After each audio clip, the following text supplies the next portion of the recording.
Hello, good morning. Steve here at Bradley Plumbing and Heating. Hope you are okay. Just a video to show you an issue that we've come to this morning with a boiler leaking. Reasonably common with this particular boiler. This is a Worcester Bosch 30SI. It's around about 10 years old. I'll show you the boiler.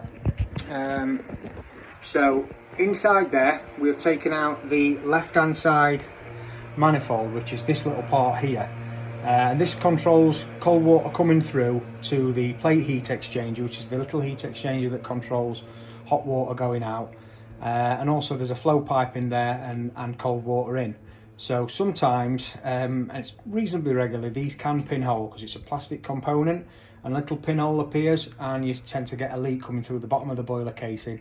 The customer becomes worried, thinks it's major problem, and it's actually just this little plastic manifold that you can obviously get as a replacement spare from your local merchant. Been and picked one up this morning from Heat Parts in Sheffield, luckily to get this customer heating and hot water back on. So we're going to change this part for them, get the little left hand side block changed, which means that there's no pinhole, new part inside, and basically they can have the boiler back on with no leak coming through the bottom.